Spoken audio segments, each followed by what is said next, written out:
How did our faith in politicians droop so low? Here's a special film from documentary maker Adam Curtis, the man behind The Century of the Self, The Power of Nightmares and It Felt Like a Kiss, on that very subject.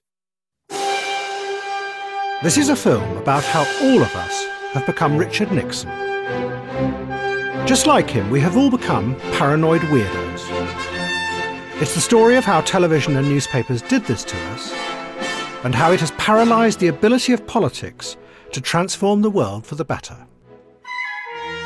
Once upon a time, politicians believed they could change the world. One of them was a Labour MP called Roy Jenkins. An attitude of conservatism would be very unbecoming to the Labour movement. We exist to change society.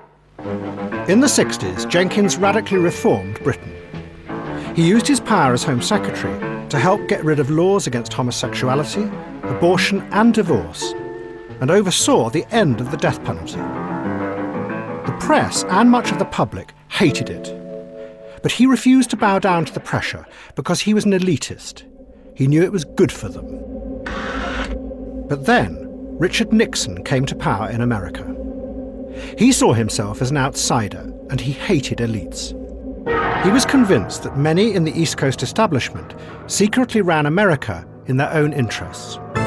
Snooty academics, liberal foundations, film stars, heads of big corporations, and even the CIA. In Nixon's mind, they were all part of a hidden, corrupt network. And what's more, they were out to destroy him. So Nixon set up a covert operation to bug and smear all these enemies. But in 1972, they got caught bugging the Democrats in the Watergate building. Nixon tried to cover it up, but he was exposed by the Washington Post. As a result of Watergate, investigative journalists in America and Britain became the heroes of the age. And in the 70s, they uncovered all sorts of bad people. That's your words, look. Who often beat them up.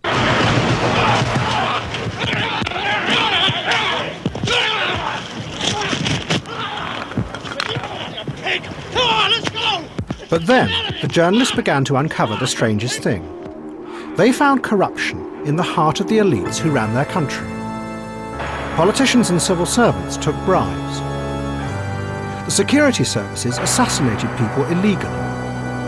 Right. Policemen concocted evidence and sold drugs.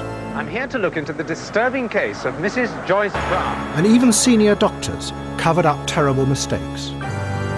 And as the journalists exposed all this, they began to sound like Richard Nixon. That there really were hidden conspiracies in the heart of the establishment. And then, in an even odder twist, the journalists found an unlikely ally, Mrs. Thatcher. Mrs. Thatcher wanted to roll back the power of the state. And to her, the professional elites, the civil servants, lawyers, doctors, the broadcasters, were all terrible hypocrites. They talked loudly of public duty, but secretly they were running things in their own interests. So she spent the 80s attacking these groups as a threat to Britain.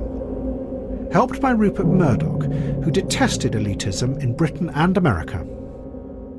They hate to see someone communicating with the masses. They feel that newspapers, the written word is not for the masses.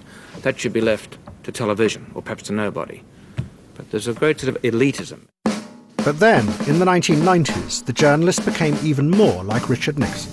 Like him, they started to see hidden enemies everywhere. They were enthusiastically supported in this by some members of the middle-class elites. Doctors, psychiatrists and academics, who reinvented themselves as experts, who said that they too could identify dangers lurking just under the surface of our everyday lives that we couldn't see. Experts uncovered hidden threats like sexual abuse, paedophilia, and even networks of satanic abuse on a vast scale. Doctor believes that many multiple personality patients were sexually abused by satanic cults. Other experts predicted hundreds of thousands would die from the epidemic of BSE-CJD. Medical experts said that millions of people were going to die from different forms of animal flu. Doctors have discovered a new disease which they say shows a possible link between autism and the routine childhood vaccine MMR. Others said that thousands of children were at risk of autism from the MMR jab.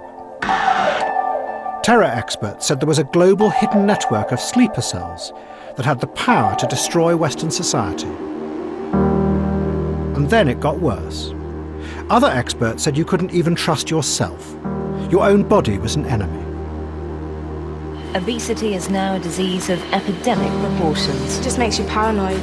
You look at yourself in the mirror every day. I think people just think, I really want to look like that. Because it's just everywhere. More obsessed with food. I've actually had my stomach stapled and I'm on antidepressants. Using all the best available science. 30 years ago, journalists bravely exposed the corruption of those in power, like Richard Nixon. But now, the news and television programmes have ended up taking serious threats to society and exaggerating and distorting them. By doing this, they have created a widespread mood of fear in society and a suspicion of those who lead us. And in the process, millions of us have become exactly like Richard Nixon, paranoid. And if any politician tried to do what Roy Jenkins did 40 years ago, to change Britain for the better, against public opinion, we and the press would destroy them. But there is one difference between us and Richard Nixon. He told his psychiatrist that when he looked in the mirror in the morning, there was no one there. When we look in the mirror in the morning, we think we're too fat.